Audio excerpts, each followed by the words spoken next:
دوسری روایت ام المومنین حضرت سیدہ ام سلمہ رضی اللہ عنہا اس طرح مروی ہے ان عمر بن ابی سلمۃ ربی بن نبی صلی اللہ تعالی علیہ وسلم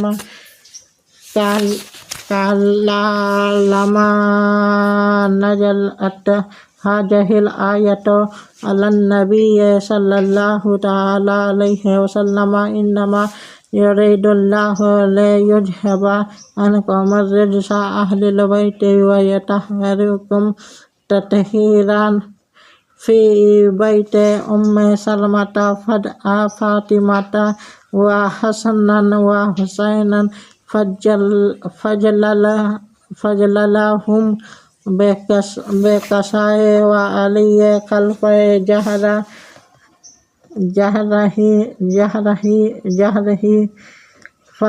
فجله بكساء ثم قال هؤلاء أهل البيت فاذهب عنهم الرجس وطهرهم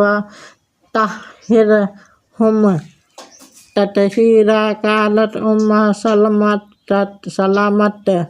وأنا معهم يا نبي الله. قال أنت على مكانك وأنت علي خيبر. ترمذی شریف جلد صفحہ نمبر 485.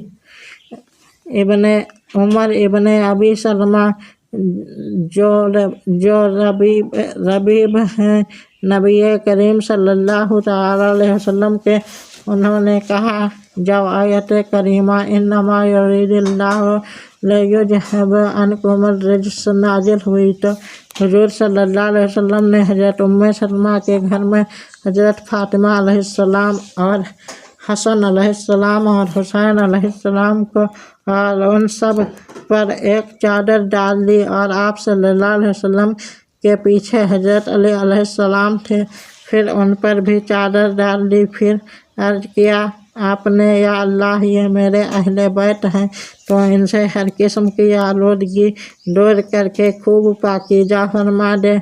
حضرت ام سلمہ فرماتی ہیں کہ میں نے کہا یا رسول اللہ میں بھی ان کے ساتھ ہوں، تو حضور صلی اللہ علیہ وسلم نے فرمایا کہ تم اپنے مکان پر ہو اور خیر پر ہو. صاحب تفسیر حسینی آیت تطہیر کے تفسیر لکھتے ہوئے فرماتے ہیں جب یہ آیت نازل ہوئی تو حضرت ام سلمہ رضی اللہ عنہا نے اپنا سر کملی کے اندر کر کے بارگاہ رسالت مآب صلی اللہ علیہ وسلم میں عرض کیا یا رسول اللہ صلی اللہ علیہ وسلم کیا میں آپ کے اہل بیت سے نہیں ہوں؟ آپ صلی اللہ علیہ وسلم نے فرمایا انکا علی خیر، یعنی تم خوبی پر ہو. اسی جہت سے انہی 5 کو آل ابا بولتے ہیں. تفسیر حسینی جلد صفحہ نمبر 262. حضرت انس رضی اللہ عنہ یہ تیسری روایت اس طرح مروی ہے ان رسول اللہ صلی اللہ علیہ وسلم کان یمر بفاطمۃ سنۃ اشہر اذا خرج للصلاۃ الفجر یقول لا یا اہل